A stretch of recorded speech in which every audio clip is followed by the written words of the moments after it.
So far, the Palisades fire in Southern California has burned more than 23,000 acres, and that number could increase even more because of strong Santa Ana winds.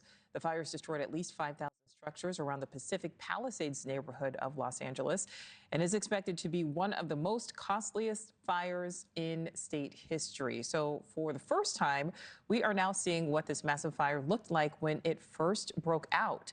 Investigative reporter Rich McHugh joins us live. And Rich, you spoke to someone who documented the entire thing from the start. Yeah, Nicole, this is really quite something. Michael Valentine, he's a former U.S. attorney for 8 years under Kamala Harris. He's a resident from high up in the Pacific Palisades, right where this fire began. The ATF was out there scouting in front of his home just yesterday. We couldn't get in, but I got up to speak with him. He and his wife were watching this unfold. His wife was out walking the dog.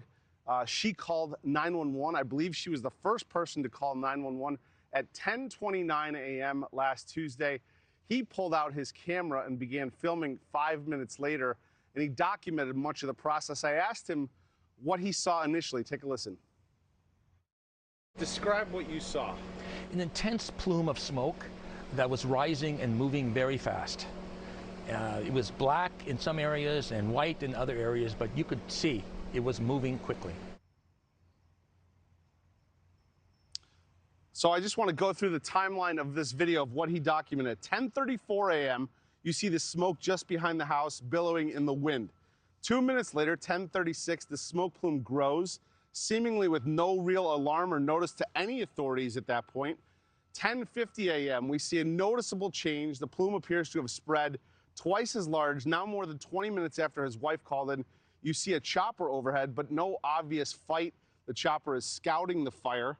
8 minutes later, the size of the fire seems to have doubled yet again. Still, nobody is fighting the fire. At 11:13 a.m., nearly 45 minutes after they called in the fire, you see a chopper come through. 10 minutes later, 11:23, a helicopter comes in, begins to dump water on it. But at this point, the fire is massive and moving quickly down this ridgeline.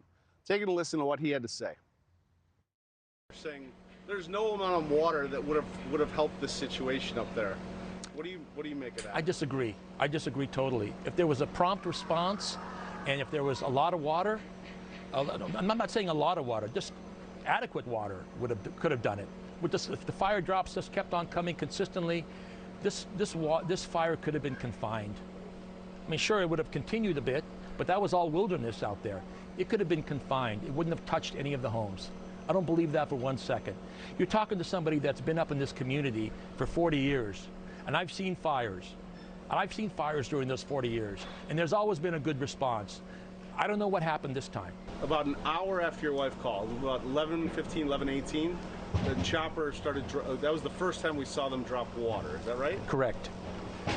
And then, did you ever see any firefighters up there? I did not see any firefighters up there. Why do you think that is? That's the question. I don't know. I wish I knew the answer to that. I have no idea. I have no idea why that is. Now, Los Angeles Fire Department, they confirmed to me that the first call, the 911 call, came in at 10:29, which corresponds to the call that she made. I asked, when was the first time they were fighting that fire? How soon were they up there? They have not yet responded. I spoke to Michael just before this hit. He said, still, nobody has talked to him. No ATF investigators, nobody from the FBI. He even tried calling them this morning to get in touch with them, but no luck. Nicole? All right, Rich McHugh live there on the ground. Thank you. Thanks for watching. Go to